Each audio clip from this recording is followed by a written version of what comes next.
Welcome, everybody, to Small Town Big Gays, the podcast where we, two large homosexuals, talk about what it's like to be gay in a small town. I'm Chance. I'm Travis. How are you today? I am a little tired, but good. Same. Yeah. I didn't sleep that good last night. I don't know why. Have you been having weird dreams? I was actually, that is so crazy that you bring that up because I was going to write down my dream because you were in it. And I was like, I need to tell Chance about this. And then I didn't. And then I started my day and now I forgot but you were in my dream. Not in like a sexual way, just like a really weird turn of events. You don't have to lie to me and say it wasn't in a sexual way. I know it wasn't a sexual way. Or I know it was a sexual way. Well, I mean, I would tell you that because that's just who I am, but it wasn't, unfortunately. How naked was I? You were not naked at all. Damn. Yeah, it wasn't a good sex dream. It was just like a really random. It was probably because I was like excited to like do this because I really enjoyed it last week. So it was probably just like a mental foreshadowing. I think I had a weird sex dream last night. Was I in it? No.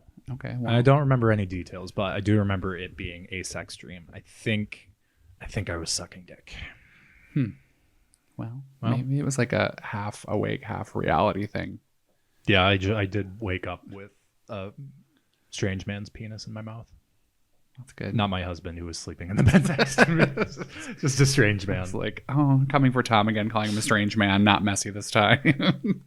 I've gotten so much shit for that. So I think this week we talking about relationships. Yes. Which I think is a fun subject. But I feel like in order to understand how maybe we work our own relationships might be, I think at least for understanding my portion of the story would be to maybe talk about like how we identify, you know, like pronouns, masc, femme, where we kind of fall on the spectrum of things. And that I feel like that's probably an ever evolving thing for people. But how do you identify, if you don't mind me asking? How do I identify? Cis, he, him, they, them is fine too. Actually, our friend Claire, after I shaved the beard for the first time and the stubble was coming back, she was like, you're kind of giving off like androgynous, like they, them energy. I guess I've always identified as a male, and he, him, or they, them works. You can call me she, her.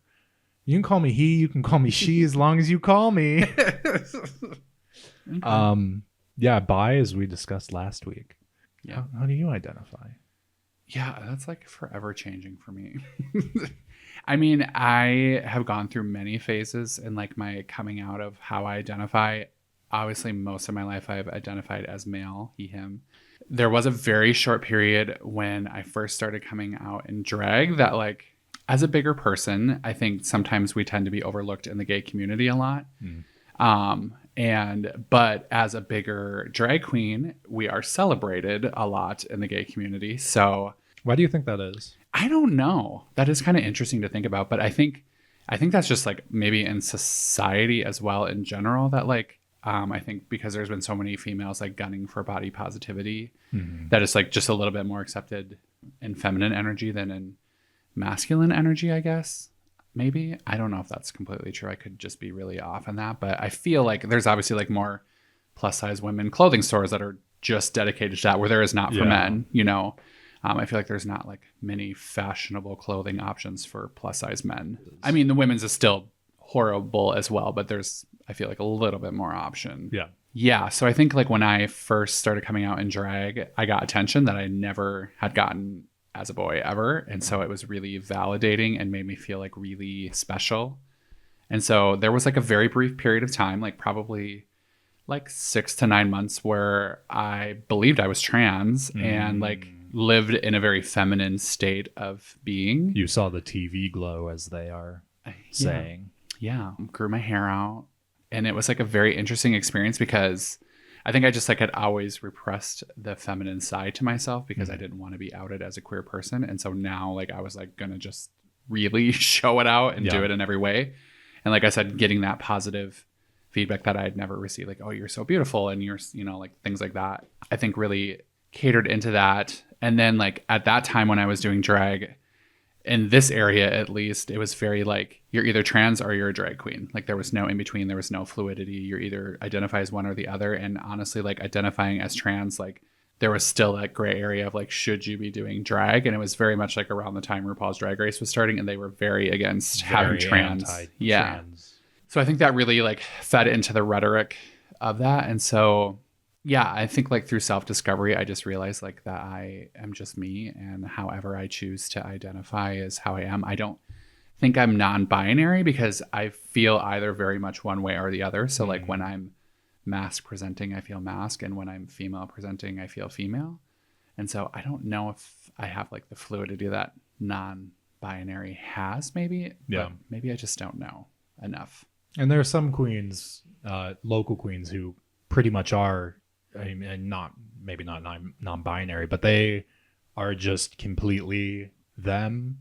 Sometimes is full boy, sometimes is full girl, but is always just an enigma, Yeah. really. Yeah, I think that's like a huge thing in our drag community is just like everyone's always just been themselves. And I think a lot of the queens, I guess I can't speak for everyone, but definitely like probably identify in the fluid area of, yeah, not necessarily being mask or femme, but some sort of enigma in between of like when we've dressed up, we feel feminine, and when we're not. So I don't know. I can't really speak on that. But anyways, that's a very long story long of like, it's been a journey to figure out how I identify.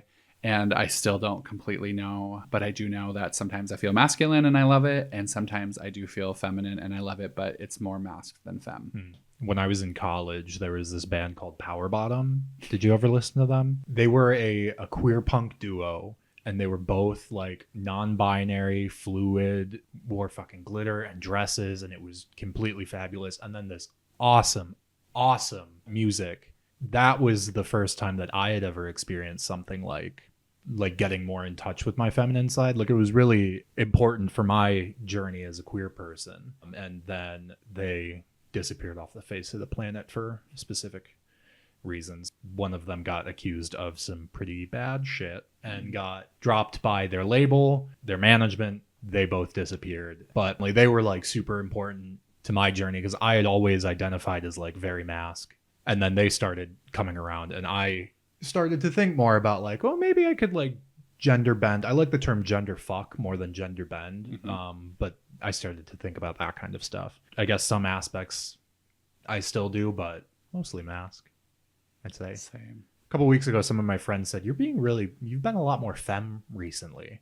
Because I do Roger hands, like from American Dad all the time. And they pointed that out, and they said I was acting a lot more femme. And I mean, it felt like it was a negative thing coming from them. I know it wasn't, but I took it negative at first. Now I'm just kind of like, yeah, whatever. I'm just Roger. Yeah, I think there's like that, built-in misogynistic behavior and also like internal homophobia that I think many people in small towns grow up with, of like wanting to be 100 closet, and so like I think sometimes femininity can have a negative connotation behind it with queer culture at first, and then I think you at some point learn to embrace it. At least I would hope. I think most people do, and then it's kind of like you just kind of go over the top with it, and you're like, well, fuck it, like I've had to hide this most of my life, so now I just want to like embrace it. Yeah, and that's how it was for me. Like at first they said that, and I was just like, was kind of like pissed off, and then I thought about it more, and I'm like, no, why does that piss me off? Oh, it's internal homophobia. Yeah. Strikes again. Right. Gets all of us. It gets us every time. Every single time. So what has your particular dating journey been like as a queer person? I have been out of the game for so long because I've been married for it'll be 2 years, right? Yes. Married for 2 years, and we've been together for like 4.5 now. But when I was freshly like out of the closet and in college, I dated mostly women, and I fucked a lot of men, but I dated mostly women. That wasn't necessarily by choice. It was just how it worked out, is especially in college, the girls were more interested in like long-term relationships, and the guys were not, I think, because a lot of them were kind of DL. Shocker, I've always liked DL men. There have been a couple flings. There were a couple flings over the years of like guys that I tried to start more of a relationship with, but it never really worked out, and I don't necessarily remember why it didn't work out. I think we were just I'm a lot to handle. I'm gonna blame it on myself. I'm a lot to handle. So thank God I have my husband, because I also don't know how to spit game. I don't know how I got someone as hot as my husband, because I don't. I'm fucking. I'm weird. Yeah. I'm weird, and I don't know how to flirt. Yeah, that would be interesting to see. It's awkward. It's the worst. Yeah. I hate it. Yeah. Apparently, I used to be really good at it, because I used to get a lot of numbers when I was bartending, but not anymore. Yeah. Well, I mean, you don't really need them, I guess. No. I mean, you could use them, but Can't use them, but yeah. I think I give off taken energy now, and also, yeah, mostly that. I just seem unavailable. Maybe you're emotionally unavailable. I am emotionally unavailable. Yeah. What about you? What's your dating experience? I feel like everything with me is so complex. I feel like your stories are always just so like quick and, you know, like to the point, and mine are like, well, there's so much behind it that is equal to this point. That's why you make this podcast vastly more interesting than I do. So I like grew up in a household where my parents got divorced at a very young age. And so I think I had like a really tainted view on relationships in general from a very early age. And it was not anything I ever really desired. And then like, as I got into like middle school and high school, when you start like, people start dating and thinking about those things, I like at that point was very well aware that I was a queer person. And so I just felt like I never really wanted to internally lead someone on that I didn't need to. I definitely had girls I pursued like in a friendly relationship way, but never like in a sexual way. And to be honest, like most of the girls that I like pursued were like girls that I pictured myself being, you know, like they were always like the really like, you know, like big busty blonde girls that had great personalities and just like were really out there. And I loved that. And I thought they would love a gay friend too. So did yeah, I mean, I think it all worked. worked out. Yeah, in the long run. I never, had any sexual things with women or anything like that. But like, you know, I would go to like prom with a girl and stuff like that. So did you not like feel the need to have a beard, or did you like look for beards, or no? My beard was a church. I told you this. Oh yes, that's right. It was a good Christian. So that is a pretty solid beard. Yeah, no sex before marriage. I did when I was in my missionary days, though, kind of like hang out with this one girl. She came to my house. I can't remember where she lived. It wasn't around here. She came to my house and met all my family, which was kind of weird, but like we weren't dating. It was just kind of like this is a girl that I think maybe I'm interested in. We were just like obviously more friends than anything. So that would be like the only like one kind of like awkward moment, I think, where like things were like a little bit more serious with a girl, but never anything. Yeah, it was we never kissed. We never did any of that kind of stuff. But I've also, on the flip side, like really haven't had much serious relationships with men either. Because one, I think there is a lot in small town, a lot of DL men. There's so many DL Yeah, men. it's kind of an epidemic we can talk about in another episode. But yeah, and so I think the little bit of dating experience I have had has never been that great. Like I've dated, quote unquote, really unhealthy relationships. Through childhood trauma, I want to be a fixer, you know, I want to fix the broken. So do you go for broken men typically? I would love to lie and say no, but my track record proves to be that's the case. I think more than anything, just like everyone, like we all want to feel loved. Maybe not necessarily we have to feel that by being in a relationship, but we all want that feeling, you know, like you want to feel good enough. I feel like a lot from my childhood, I never felt good enough. And like that I was enough. And so like I'm constantly seeking that validation, which is why like I work so hard and why I do everything I do at drag, because I'm just I need like validation all the time, which I mean, everyone needs validation, but I need an excessive amount of validation. And so, you know, I want to feel that through. And everyone wants to feel needed. Yeah. So yeah, I love to fix and feel needed. And you can fix me. You know, I have helped a lot of the drag queens and people in this area. I'm a very motherly type person too. I'm a Cancer. I don't know if anyone like really cares about You're that energy. You're a Cancer on society. That is correct. No, but I am a Cancer. So like I'm a very like maternal person and I like feel very protective over people. I've noticed that about you. Yeah, even though like sometimes I like act like I'm really bitchy, I'm not. I'm just really like protective and very protective over my friends and people I care about. That's how, as the more I've gotten to know you, that's how I know that you like me, is that you're mean to me. Yeah. Yeah. Oh my gosh.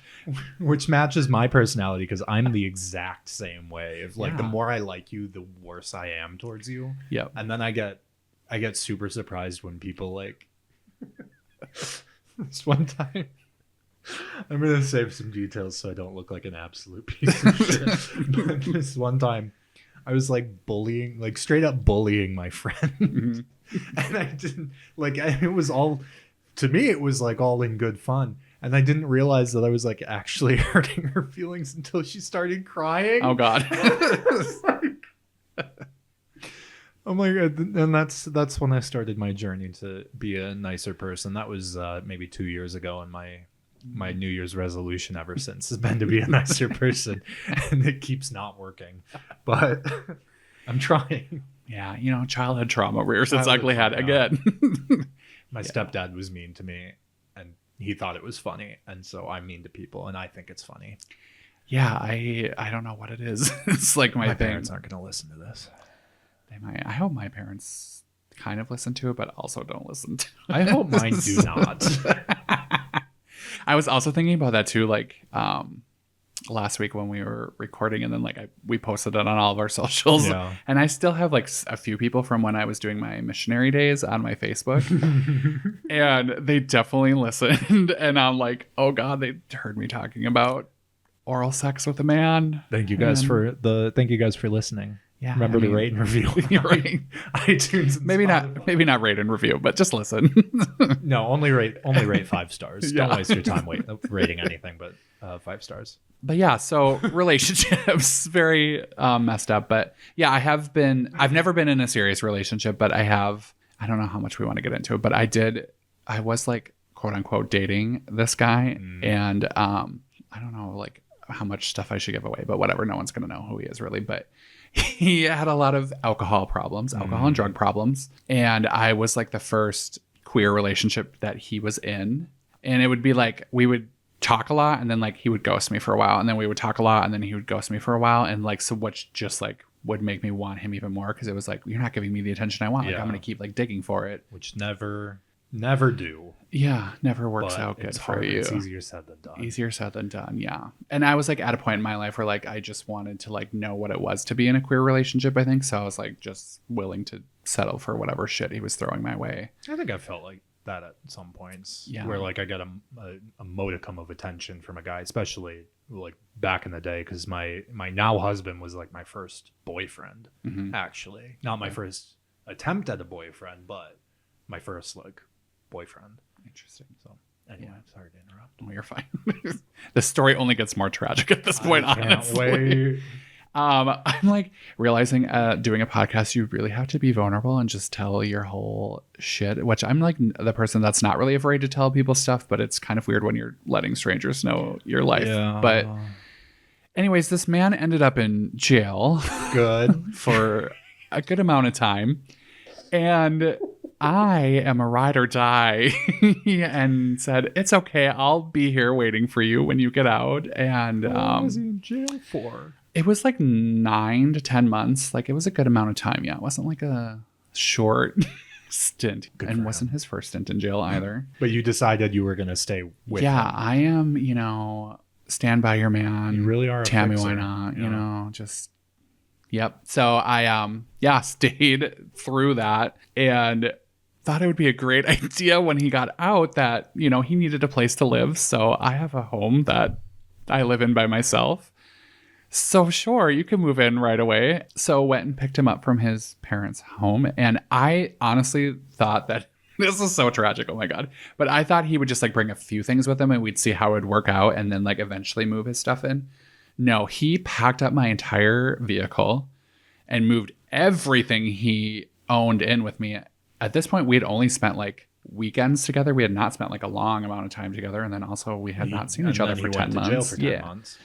And So here I am driving him with all of his stuff in my house, and his parents live like 2.5 hours away. So it wasn't like also a little distance. It was a distance. And yeah, it honestly just keeps getting more and more tragic. Continue. I cannot wait to see where this goes.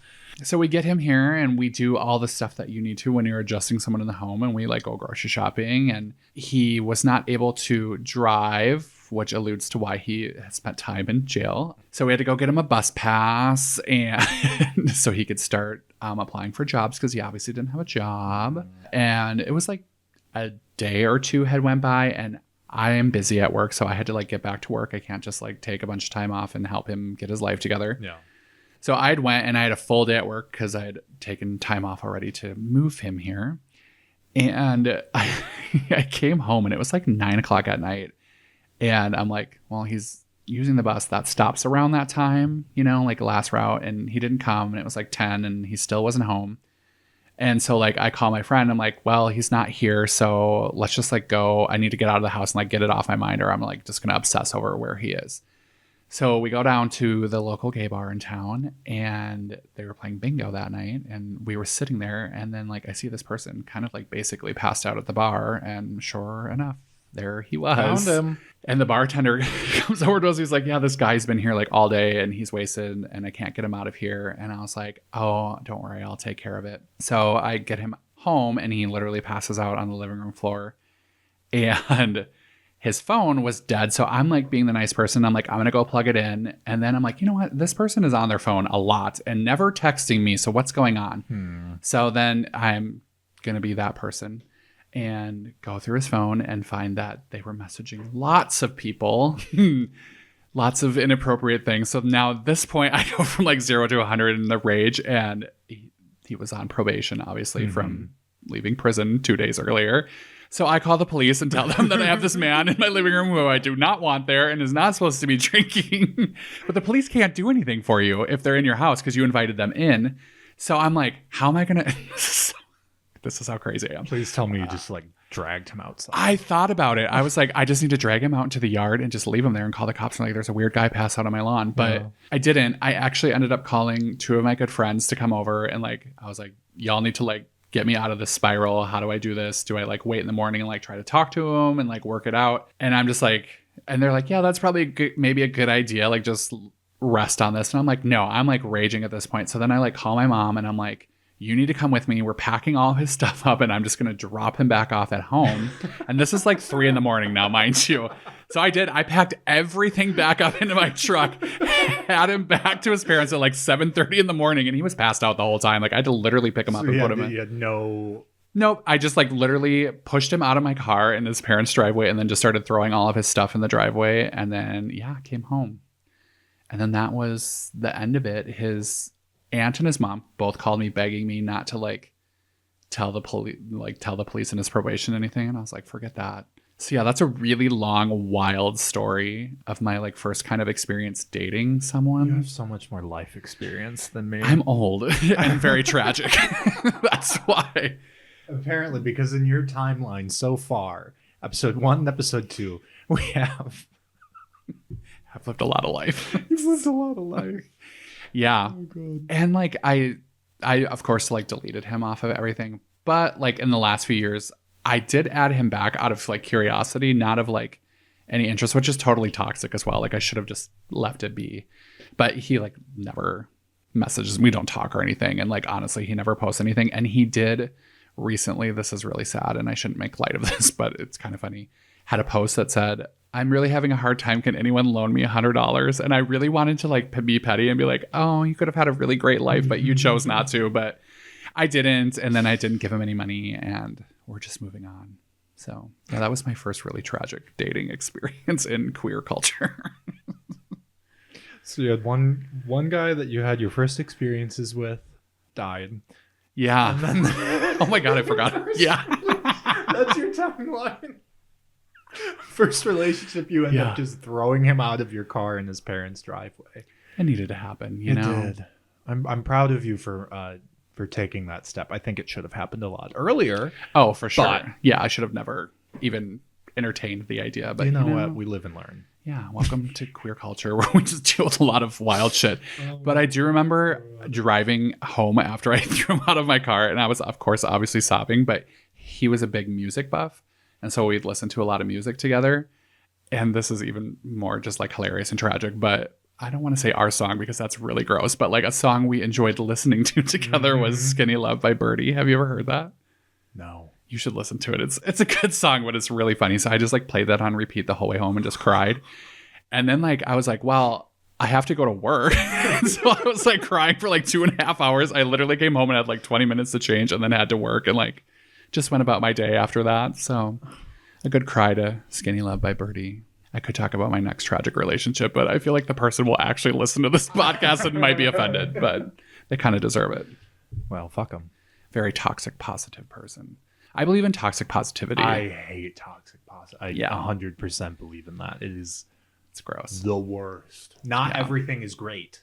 Yeah. Things can suck. It's okay to have bad days. Yeah. Yeah. All my like dating stories are really honestly just kind of like tragic in their own weird way. But through all of them, learning to discover that I deserve more and learning self-love has been a very long journey, which I think that is probably why a lot of my relationships haven't been super successful, because I've allowed myself to deal with things that just probably shouldn't have dealt with. So that is like where I'm at in life right now, is like learning to love myself.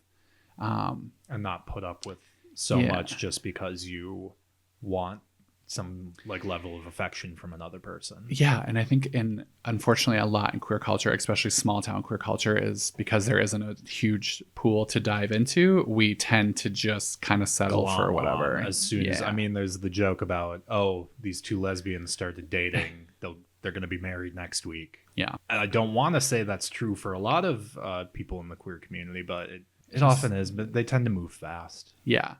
Yeah, like there's not a lot of longevity in relationships around here, but I mean there is for sure some, obviously, but I think more than not there isn't. And we also live in a college town, and so there's a lot of young people that are here, and the people that are in this area that are older are kind of like, we're all settled in our ways and grumpy old men and women. And have you ever tried to talk to a 21-year-old?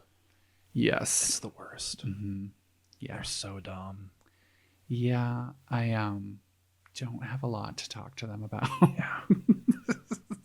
Yeah, so I think that's like just a difficult thing too about dating in a small college town, is that it's either young people or a lot older.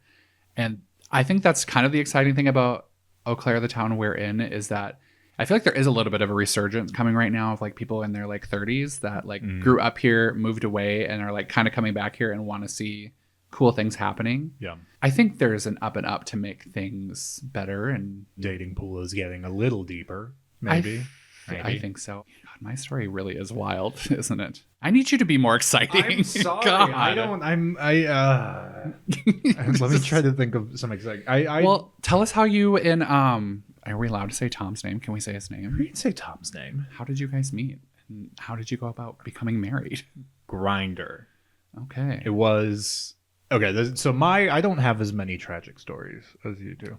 You're welcome. Well, not quite that tragic. My stories are tragic in the sense that I would, like we were saying earlier, I would get any attention from a guy, and then I would be like, okay, we're gonna, let's start dating, whatever. And they were like, nah, I'm good.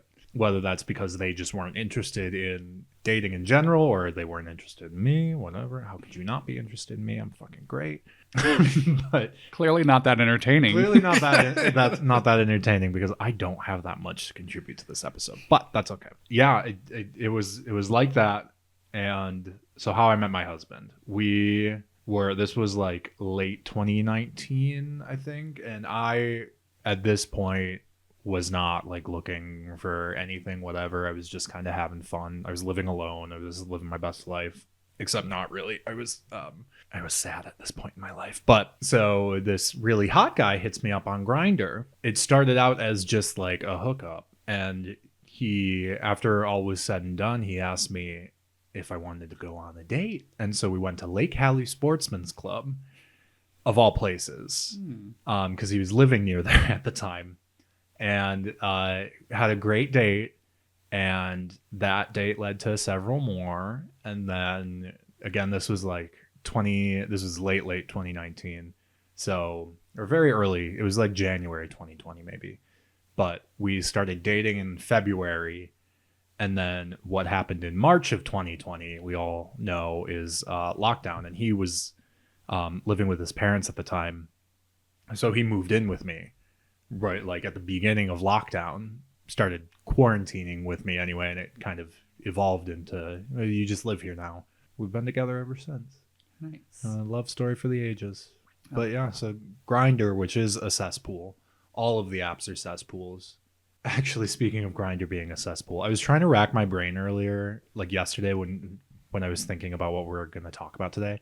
I was trying to think of a single straight person that I know that we could call on air to ask like what dating life is like for the straights. Mm-hmm. I don't know any single straight people.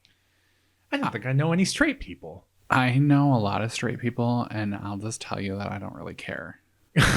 If I'm being honest, because you know what, the world is about them. All we see is movies and love stories and blah blah blah blah, and we get it. That's fair. I just don't care, and I don't think this podcast is for this. The podcast the is straight not for the experience. I'm just curious because it's a nightmare for gay people. Well, I'm sure it's just as equally as bad. I mean, men are terrible in general. Men are awful. I have like I did a whole set at my comedy class about toxic masculinity, and I was like totally random, but I feel like it's my favorite set to date because men are terrible. And as a gay man myself, I hate myself more than anyone else. So,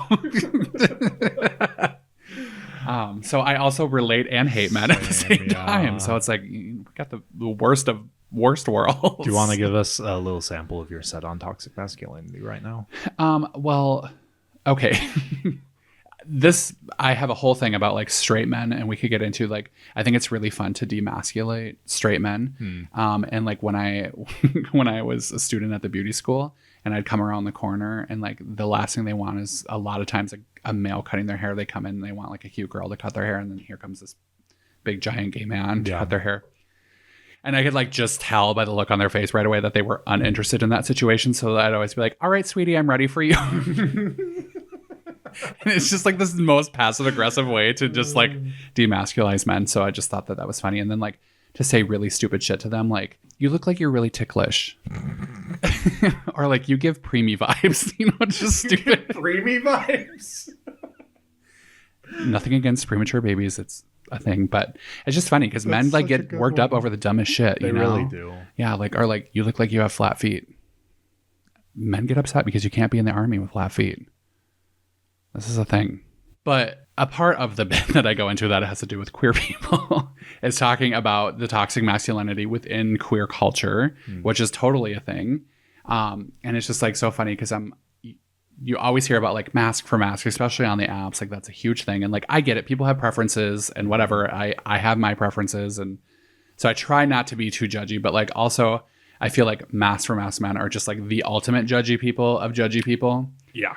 And so I just like particularly take up issue with them because it's just like perpetuates the whole having issue, misogyny thing, whatever. Anyways, so it's like, okay, so you have this guy online that's like mask for mask. And it's like, okay, cool. Kyle, you're wearing a Packers jersey, but last week I just saw you getting fisted up to your elbow. Like you're really proving masculinity here, you know? Like, that's the thing. It's like, it's so ridiculous if you think about it, like to prove that you're masculine. That you're trying to like fit into this binary, like traditional gender roles. And it's like, buddy, we're all sucking dick here. Right. There's nothing traditionally masculine about, well, actually, you know, back in the Roman Empire, they were probably doing that a lot. But there's nothing like modernly masculine, quote unquote, according to the fucking Andrew Tates of the world or whatever, about eating ass. Yeah. And it also just perpetuates that feminism is a bad thing and it's not, and being femme is totally fine. And we do whatever. It's the same thing as we fight the stereotype that all bottoms are inherently like feminine and submissive, and all tops are inherently masculine and dominant. Like that's bullshit. Yeah, it's funny. Whatever is happening is fun. Yeah, and it's like funny to think about and like whatever. Like I, as someone who's learning to be in the world of comedy of like, it's funny to make fun of those things because like stereotypes unfortunately do a lot of times stem from some truths that are just kind of hilarious to think about. But I feel like, you know, if you can't laugh at yourself, who the hell can you laugh at? Can I get an amen? See, that's going to be that's my RuPaul saying. But yeah, one thing we could talk about though, because I feel like you feel like you're boring in your relationship, and I'm pretty sure you're going to be comfortable talking about this. And if you're not, we'll edit it out. But one thing that I've been discovering about myself through dating and a lot of tragic experiences is that maybe I'm just not meant to be with like one person, which like, I think we have such traditional norms pushed on us because of traditions and Christianity and stuff. But I have really been thinking of like what it might be like to be polyamorous and dating. I've never done it. And I don't know because I do tend to like be a jealous person. So I don't know if I could actually handle it. But I think for my sanity, it probably makes the most sense because I'm not the type that I don't think I would really love someone being around me 24/7. I don't know. I've never met anyone that I feel that passionately about other than like some friends. You know? like your space. Yeah, I'm like a very independent person. Yeah. And so maybe polyamory where I get to share that person with someone might be the solution, but I don't know. And I believe you're in an open relationship. Yes. And I'm cheating on my husband by both of us being on Grindr right now.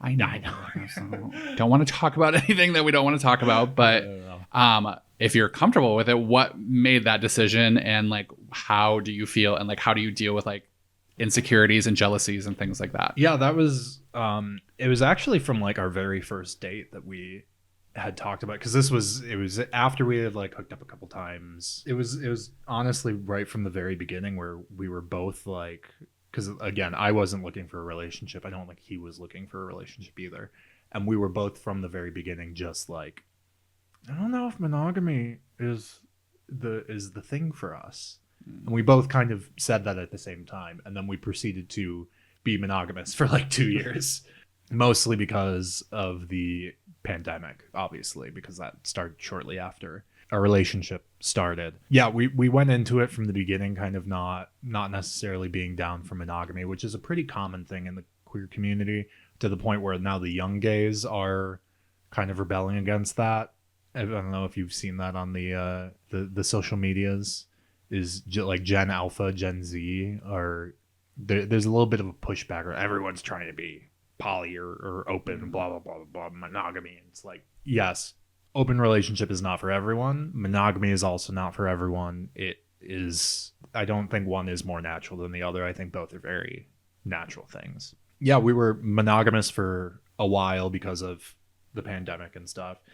And then we were taking a trip, and we had like been talking about it again, like kind of opening it up or whatever.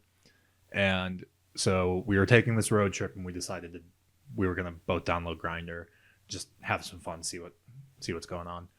And yeah, ever since then, it's just been no holds barred. And I think we are maybe pretty lucky with how it's worked out for us, because neither of us is really a jealous person. And open relationships, polyamory, which we're not polyamorous, we're just open. Those kinds of things are all about communication and trust. So it's like, it's all about like, you go off, have your fun, you know, you like what you like, I like what I like, we're going to go have our fun. At the end of the day, we have 3 cats and share the same bed. And I know that we're coming home to each other every night. Yeah, sex is sex. Who the fuck cares? Yeah. That's where we come from. And some people are not able to be like that chill about it. Like some people do get jealous. It's not for everyone. It's for us. And we don't really get jealous of each other. If anything, the only times that I've felt jealousy are if he's getting laid like more than I am. It's not that he's fucking other people. It's that he's fucking more than me. Does it make you jealous when he flirts with me all the time? Not at all. No, I don't perceive you as a threat. You should. Just kidding. Okay, so you guys have agreed to have an open sexual relationships, but not an open emotional relationships with people. Yeah, we've never really discussed like that aspect of it, but it's never really been a concern. I've never felt myself like being like, oh, I want this guy to also be my boyfriend. Like, yeah. I have my husband, I also want this guy to be my boyfriend. It's more like, no, I want to fuck this guy, and then I want him to go away because I don't want to hang out with anyone but my husband. Okay, that's fair. Yeah, I think there's just like trying to like understand relationships and like monogamy and openness. And I think, yeah, a good majority of like the queer people that I'm familiar with in relationships, even if it's been long-term relationships, they have at some point had an open relationship. Yeah. Or at least like, I don't know if they're open, but have had open experiences. I know like I do know some couples who like only play together. But I feel like a lot of queer relationships nowadays are not like your traditional monogamous relationship. It happens. There definitely is. Like I definitely know some that are, but I feel like just with us being more open people and if having to be repressed more of our lives, that we just kind of are more fluid with our thoughts, maybe. We've been like shackled by like traditional norms for so long, of not being able to like be our authentic selves and live as like open queer people for so long throughout human history. I think the fact that we are breaking taboo in the first place by like existing, I think that might lead us to be a little more open to breaking taboos in other ways, in like not being monogamous, or having, I mean, granted there are plenty of straight people that are also swingers, but I think it's a little more talked about in the queer community anyway. True. Yeah, that's true. I think briefly I would just like to maybe touch base on what your experiences have been with bringing your partner around your family. If you're willing to talk about that. It could be touchy. No, this is great. I want to talk about this because it pissed me off, baby. So like, as I said last week, my older brother, who is probably listening to this, hi Jake, has always... Hi Jake, is Jake single? Jake is not single. Jake is married with 2 children. Happy for you, Jake. My older brother has always been like super supportive from the time that I came out. And when I was younger, most of my it was one of those things where like my family just didn't talk about me being bi or queer or anything. But they preferred to just not talk about it. One of my cousins, who's also probably listening to this, shout out Elliot. Is Elliot single? Elliot is not single. Elliot is also married with 2 children. Happy for you, Elliot. Very happy for you. If you're my cousin Elliot, email us, smalltownbiggays@gmail.com. Tell me how many children you have. Send us a picture of your lovely family. I'd like to see them. I think it's only 1. So like some of my family has always been like really supportive, and the others have just like preferred to ignore it, which whatever. I don't, like I said, I'm not super close with a lot of my extended family, so it's fine by me. Yeah. So Tom and I have been together for like 4 years, and this past summer my younger brother graduated high school, and so they had a big graduation party for him, and I think his best friend whatever also graduating.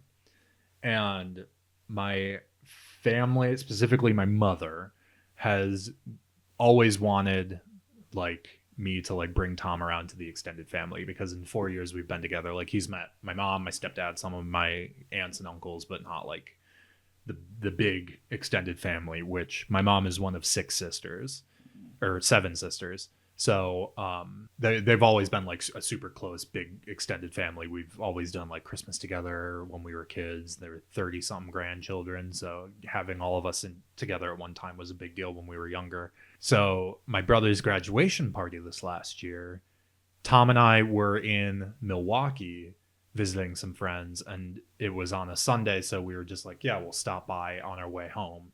I personally have never been more uncomfortable in a room full of people that I've known my entire life. It was the worst experience for me. I cannot imagine how bad it was for him. My aunts and uncles, who have known me my entire life, wouldn't even look me in the eye. Wouldn't even like give me an opportunity to introduce my husband that they've never met to them. We ended up just like going out back and smoking cigarettes every like 10 minutes just to get out of there because it was so awkward. No, what was worse was that weekend we were at a wedding with his entire extended family, and his whole side of the family is like pretty conservative, whatever. I felt nothing. Like no amount of like me being unwelcome. Everyone was super like, great, nice to meet you, whatever, let's have some fun, blah, blah, blah, blah, blah. And to go from that to being with my extended family, the complete opposite of like, we felt like we shouldn't be there. Yeah. We felt like we were completely outside of this family. One of the uncles that isn't on my shit list introduced himself to Tom, which was super nice. And meanwhile, my other uncle, they were both waiting in line for food, and he eyes to the floor the entire fucking time. Like, he was scared to look at us because he was afraid he was going to catch the gay. And his wife, who I thought was going to be one of the worst aunts, she was great. She introduced herself to Tom. So she's not on my shit list. He is. So long story short is I haven't told my mom about how uncomfortable this was because it just hasn't come up. But next extended family gathering I'm going to be at, I'm going to have so much fun. I'm going to be so mean.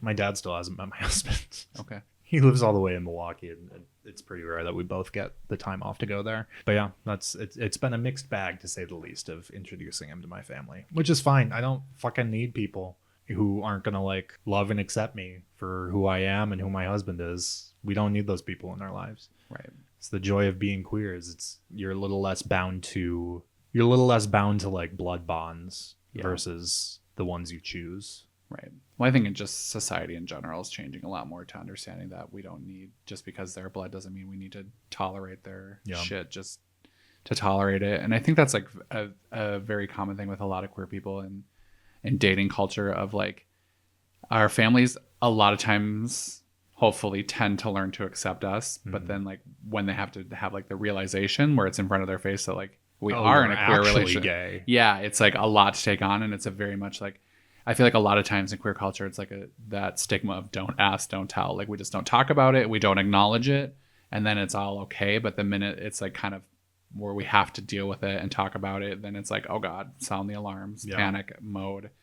So I feel like that's a lot of unfortunate experience that a lot of queer couples kind of experience, at least at first probably. And I'm sure there's people on every spectrum that their families are lovely and are great. And there's people that are not, but yeah, it is kind of an interesting dynamic. And I wonder how like my family would date, because I've never brought anyone around them. Yeah. And like I said in the last podcast, like we don't talk about a lot of stuff because it's just, there's really no point to really in some of it. So it's like makes sense. But yeah, I'd be curious to see how they would react to me dating someone. But also like you said last week, it's like not like we're talking about our sex lives with our parents. Yeah.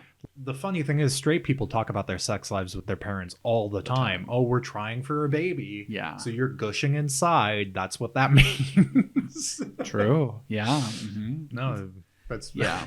Yeah. Actually, the funniest thing my mother has ever said to me was like, I think shortly after Tom and I started dating, and I told her, because Tom is half Japanese, and so I said something about that. She was like, "Oh, I think I would like a quarter Asian grandbaby, but I don't think that's how it works." Interesting. Okay. I'm trying to think of what else about relationships. Although I was really sad last week that you edited out your Grindr story, because that was really great. And I feel like we really do need to look into doing the whole Grindr thing. So too. We should ask the audience.